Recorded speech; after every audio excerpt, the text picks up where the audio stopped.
Yo, literally, it's been a long time since I left you. This is Jason Johnson for Jason Johnson's YouTube. Hello, everybody.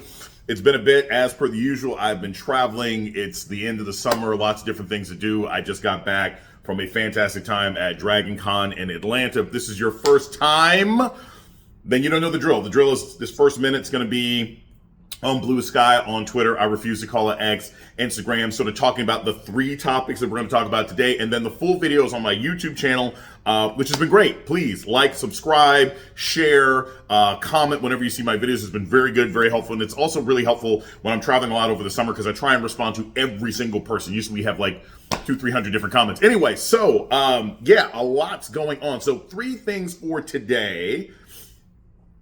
Three things I want to talk about today because they've been kind of like weighing heavily on me. So first off, having just got back from a great comic book convention, Dragon Con in Atlanta, which is an amazing weekend in Atlanta. I got to tell you, a Labor Day weekend. But first, we're going to talk about Snoop. We're going to talk about Snoop Dogg and his comments about LGBT themes and agendas and things like that in cartoons with kids. Buzz Lightyear, that is something near and dear to my heart. So we're going to talk about that. That's topic number one. Topic number two. This discussion about the transition of the President of the United States. I cannot tell you how many people have texted me about that over the last couple of days. A lot of things I want to say about that I can get more candid about here than I can in some other places. And then lastly, we're going to talk a little bit about tennis and Ostepenko, whatever it is, what happened to her, Taylor Townsend, what happened with Coco Gauff and Naomi, Osaka, and why any of these tennis conversations mean anything. So here we go. Starting off, like, subscribe, and share. And number one. So if you hadn't heard anything about it, Snoop Dogg did an interview about a week and a half ago. He was on a podcast where Snoop's like in his early 50s, and he said he was watching the Buzz Lightyear cartoon, right? There's a Buzz Lightyear cartoon that's sort of the origin of the Buzz Lightyear character in the Toy Story movies, right? He was watching a cartoon, and there was a same-sex couple in the cartoon. It was two women. It was an interracial same-sex couple, right? And he says in the podcast, he didn't know what to say. He claims that his 6-year-old grandson said, "Daddy, how do two women have children? They're both women. That's confusing." And Snoop was confused. He had no idea how to answer it. And then he goes on in the podcast to say that, why is he being sort of voiced into a situation where he has to answer these questions? It's unfair. Why do kids have to be exposed to this? Why do grown-ups like him have to answer for it? Blah, blah, blah, blah, blah. Snoop was basically like, I don't need this gay stuff in movies. This is essentially what Snoop Dogg was saying. That's not a misinterpretation. That's literally what this guy is saying. So, of course, there was subsequent backlash. People were upset. They're like, hey, this is homophobic. It's not helpful. And then he went on another podcast with a trans host and was sort of asked some more serious questions. And Snoop said, hey, I don't mean to offend anybody, and I'm here to learn, and, I have lots of people in the LGBTQA community who've called me to be supportive, all that stuff. That's the context, if you didn't know any of this. I have pretty strong thoughts on this as both somebody who watches a lot of cartoons and somebody who works with young people on a regular basis, not just as a professor, but in and out of sort of my personal life and family. I'm so tired of this crap. I just am. I'm tired of this crap. I'm tired of this crap from, forgive me, I'm recovering from a little bit of a cold and allergies. I'm tired of this crap from Snoop. I'm tired of this crap from any old celebrities. I'm so sick of this. Like at a very basic level, I'm so sick of these conversations. I'm so sick of this same cycle, which is somebody prominent, pop culture icon, whatever, says something crazy offensive. People get mad. They back off, give an apology, non-apology, and claim I'm here to learn. Oh my God, stop it. So before we even get to the substance of the matter, I just want to talk a little bit about Snoop. Okay, Snoop, who has disappointed me immensely, disappointed most people who care, because he keeps doing this, right? Remember, this is the same Snoop Dogg who hated Donald Trump for a long time until Trump pardoned one of his boys. Now he and Trump are great. Now he's got no problem with Donald Trump. It's all out there. He hated Donald Trump until Donald Trump pardoned one of his friends. Now he performs at Trump's inauguration. Snoop has sold out. And what I mean by selling out is I'm not saying that I ever expected him to be a political leader or that his commentary was necessary for my life. I just like his music, some of his music, not all of it. But he sold out from the standpoint that he had a set opinion and things that he believed about who Donald Trump was and how Donald Trump operated. And he changed those opinions, not because his values changed, but because he was given something in exchange for changing his mind. That is the definition of selling out. Selling out is not having an opinion that I don't agree with. Selling out is you have an opinion and you suppress or change that opinion because you've been paid off. That is the definition of selling out. I have never heard him have any other explanation as to why suddenly he's got no problem with Donald Trump. Now, why do I say that in regards to this? Because Snoop stays being problematic, and it's not a generational thing. The man is in his 50s. Okay? Snoop Dogg has been a public figure since he was 19 years old. You know, Yiggy yes y'all and Snoop Doggy Dogg in the house every day. Like, I remember his first videos where he transforms from a dog and all this other kind of stuff. I've been listening to Snoop since I was a kid. Okay? And here's the thing. He knows better. And what I am tired of is celebrities who say offensive things and then do this dumb cycle. Bruh, you don't have to say anything. You don't have to say anything. How about that? You can talk about 1,000 different stories about your godchildren, your grandchildren, your nephews. You don't have to say anything about LGBTQ issues at all. You know better. So I'm tired of that from celebrities. And I don't forgive them or forget. I don't cancel because I don't have that individual power. And I think cancel culture is completely BS. But I just think the whole thing is so stupid and so pointless and so disingenuous. He's not sorry. He didn't really say he was sorry, but he's not sorry. All he is seeing that there's some backlash and then saying, hey, I need you to teach me. Like, teach you how to Dougie what? Like, it's how hard is it to not go out in public and say, basically, I don't really like that gay people exist in popular media, because that's more or less what you're saying. So that's the first thing. I can't stand that sort of thing. I think it's disingenuous. I think it's garbage. And Snoop has a history of doing that stuff. And Snoop has been really bad on these issues for a very, very long time. And Trump is just one example, and this is another. Why should we be surprised? But there's a more substantive issue here that's very close and near and dear to my heart about LGBTQ issues and representation anyway, right? You'll notice today, right? I'm always wearing like a comic book superhero shirt. Today, I'm wearing one, I think this is actually a Rick Leonardi drawing from like a battle between Wolverine and Sabretooth. I almost never wear superhero shirts that don't feature black superheroes or black cartoons. This is a rare instance. It's a gift from a good friend of mine. And I say that because representation matters. As somebody who likes cartoons, I am a grown man. As someone who likes cartoons and likes video games and reads comic books, being able to see yourself in cartoons and video games and movies and comic books, it matters. Not just as a moral issue, which it is, right? If you're being asked to participate in a society, then that society should actually engage in actions that show you as being an intricate part of that society. You can't ask me to pay taxes, go to war, follow your laws, be a good citizen, and then completely exclude me from the cultural participation that everybody else is engaging in. You can't tell me, be a good citizen, care about the laws, follow things, uphold our society, but we won't let you play sports. Right? See where I'm going with this? We won't let you play sports. We won't show you movies. We won't show your love life. We won't show any of this thing. That is a problem. That is hypocritical for society to do so. And it's bad financially, right? It's a bad financial decision. So I say that because featuring stories that have people in the LGBTQA community is a part of making sure that people who are queer and gay and trans actually feel like they have a part in America. And they always have, but our popular culture excluded those people, right? I remember, I think one of the first queer characters in history that I remember as a kid, was Mr. Bentley. He was like the neighbor on the Jeffersons. And I remember like reading an article years later when I was an adult where it's like Mr. Bentley was supposed to be queer, but they weren't going to show that.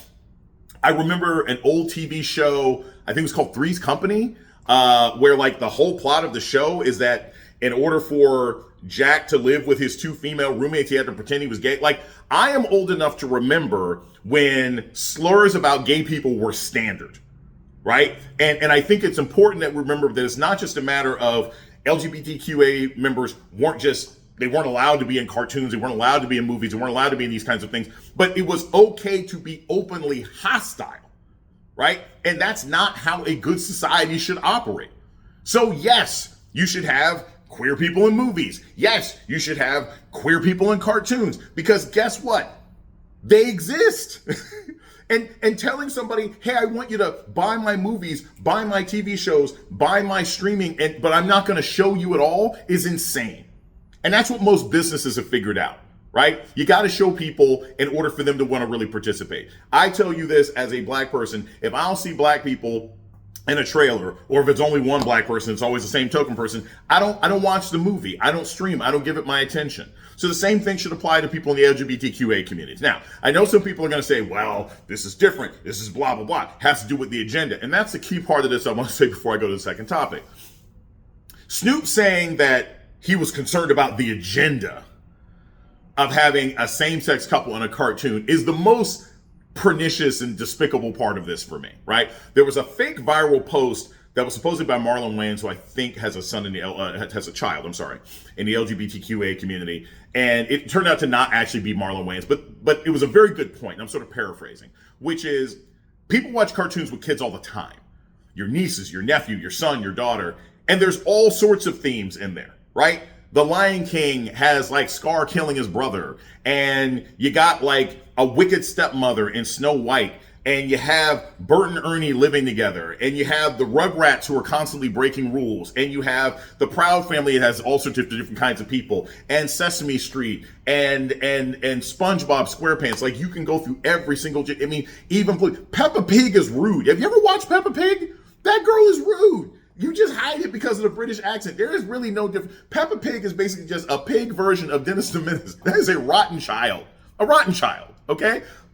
But no one says that Peppa Pig is an agenda by Big Pork, in order to get us to, I don't know, not eat pigs or something else like that. This idea that somehow queer people have this agenda and therefore it's something to be worried about, as opposed to all the other topics that come up in youth programming all the time that you have no problem with. I don't hear Snoop Dogg complaining, hey, Scar killed his brother in The Lion King. I know how to explain to my 6-year-old that he can't, my 6-year-old grandchild that he can't kill his brother. No one says that. Stop lying. The truth of the matter is people are homophobic. People don't like gay people. There are lots of people who still do not like gay and trans and queer people for whatever their reason is. They'll claim it's religious. They'll claim it's, I don't really care what their reasoning is, because at the end of the day, people should be allowed to live however the heck it is that they want. You don't have to like it. You don't have to believe in it. You can have whatever opinions you have about it, but those people have a right to live their lives, love who they want to live, work where they want to work, and do what they want to do. Is the Tim Walz thing, like, stay out of your neighbor's business.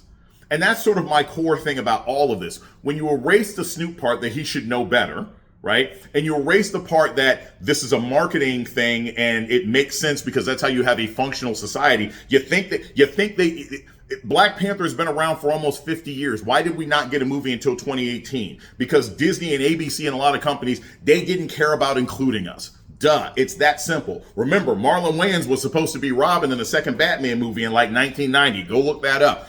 The fact of the matter is, including LGBTQA families, individuals, etc., is good marketing and it's good business. And if you don't like it, watch something else. But don't pretend that it's an agenda any more than there's an agenda when Liam Neeson kills 27 Albanians in a film. And is that an agenda to tell us that we should not help the Ukrainians? I mean, it's nonsense.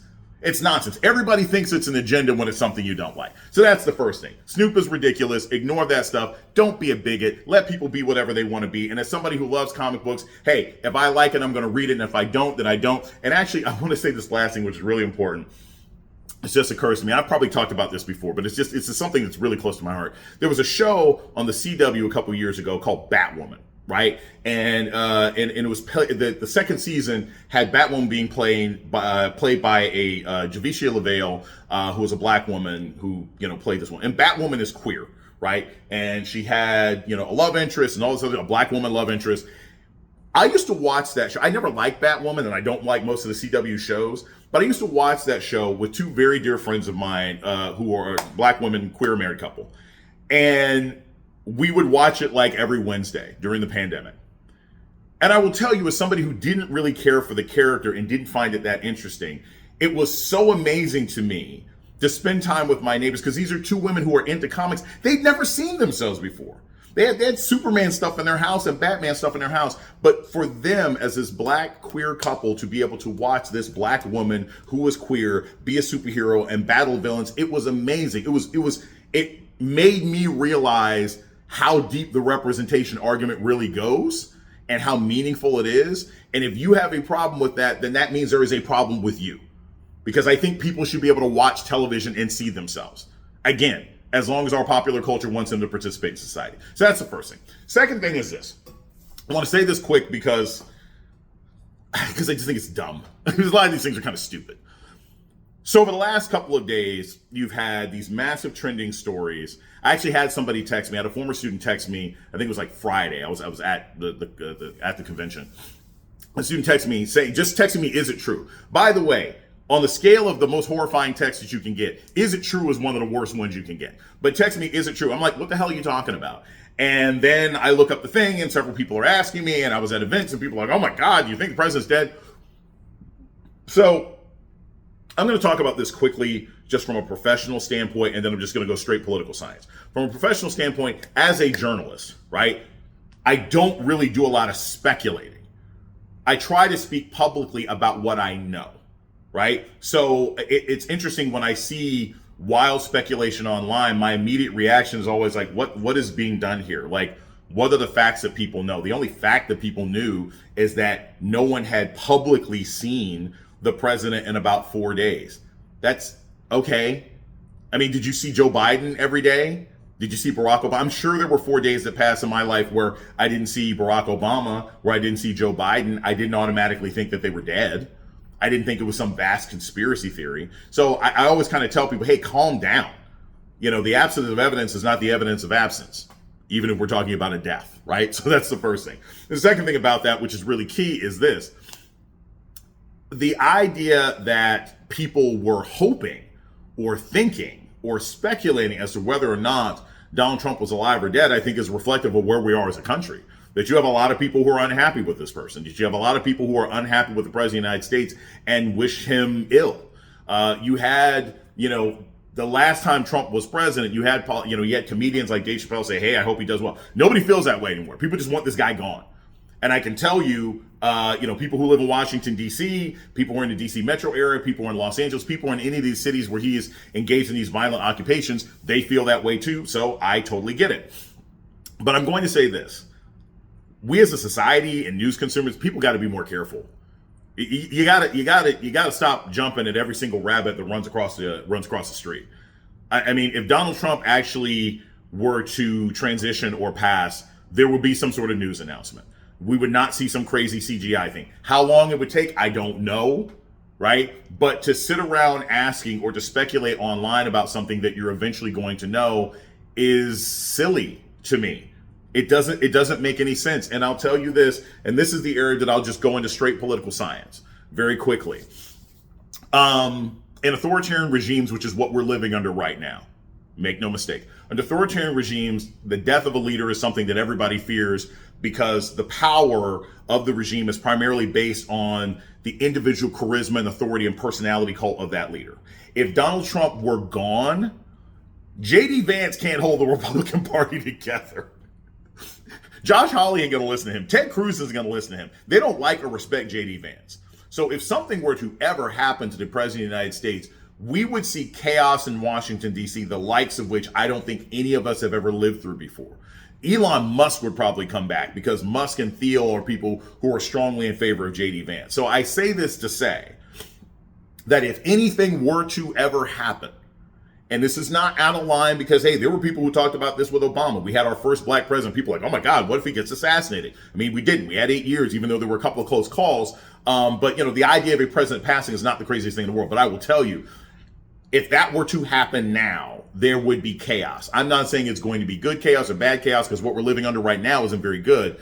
But J.D. Vance would not be able to maintain control of the authoritarian takeover. He just wouldn't. He is not respected. There would be a power vacuum because all those crazy MAGA people out there that love Trump and will listen to whatever it is he does and care about the Epstein files, they're loyal to Trump. They're not loyal to the Republican Party. They're not loyal to any economic policy. They're just loyal to Trump. If he's not there, they ain't voting, they ain't participating, and they might start jumping and riding these streets because the price of eggs has not gone down. Third thing I'll just say is this. Ostepenko, I think is the woman's name. I think his name's Jordan Blakely. A guy on Instagram did a very good story about this history. I'm just going to say this quick as somebody who's actually like I'm not a huge tennis fan. I pay attention to tennis just like most people pay attention to the Olympics. I pay attention when something happens and then I watch, right? I watch Naomi Osaka. I watch Coco Gauff. I'm going to say this. Why is anyone shocked? There are lots of racist tennis players. One of the unique things about the United States, it's one of the only white majority countries in the history of the world that had a sustained sort of political and cultural effort to make racism unpopular, at least from a cultural standpoint. You don't often see that in a lot of other foreign countries. You just don't. There are other countries that have battled racism. I'm not saying that they don't. But in America, the idea of saying, Frenchmen are this or Asian people are this or that, it's considered sort of culturally inappropriate to sort of quote the clips. That's not the case with a lot of European countries, especially not a lot of Eastern European countries. They're incredibly hostile and incredibly anti-black. So whether it's Ostepenko or Martina Hingis or Martina Navratilova used to say stuff all the time about Venus Serena, I don't know why anybody was surprised. What I do think is important is this, though, and this is what I'll close with. It's bonkers to me how, as this story again becomes the thing that people are talking about with the U.S. Open, we have like a record number of black women and men who are participating and competing in the U.S. Open, and every single freaking black athlete gets asked about this stuff, and they aren't asking the white athletes, and that drives me bonkers, right? Why does Tiafoe have to answer this question? Why is Coco Gauff? Why is Naomi Osaka? Why is Sloane Stephens? Why does every black athlete have to explain and stand up and talk about the fact that a racist white woman attacked this black woman? Why do they all have to give an explanation, but they don't ask anybody else white? And that is the overall hostility and racism that we see in tennis around the world, which is a bigger issue than whether or not one particular individual got beat by Taylor Townsend, and now she's mad. Anyway, those are 3 things by Dr. Jason Johnson. First and foremost, Snoop Doggy Dogg was his old name, or Snoop, whatever. He's ridiculous. He's stupid. Don't be a bigot. Enjoy cartoons. And if you can't explain cartoons with your kids, then your kids shouldn't be watching cartoons and you shouldn't be involved. Number 2, speculating about the life or death of a president, I don't think is a good idea. I don't think makes all that much sense. And guess what? If and when the president were to transition, if that happens ever, I don't know, what's going to happen in this country, you're going to find out about it. Talking about it on the internet is not necessarily a wise thing to do. And third, tennis coverage is racist. Not all of it, but a lot of it. Anyway, this is Dr. Jason Johnson. Like I said, it's been a long time. Shouldn't have left you. Please like, subscribe, and share. Thank you so much for watching until the end of the video. I want to hear your comments. Do you like tennis? Do you pay attention to these tennis stories? Second, were you one of those people looking online as to what happened to the president, whether or not he passed one way or another? And last, have you ever had a situation, I really want to hear this in the comments. Have you ever had a situation with your children where you were watching something that brought up a theme that you didn't know how to talk about and you didn't know what to deal with? I'd love to hear your thoughts. It's Dr. Jason Johnson. Catch you later.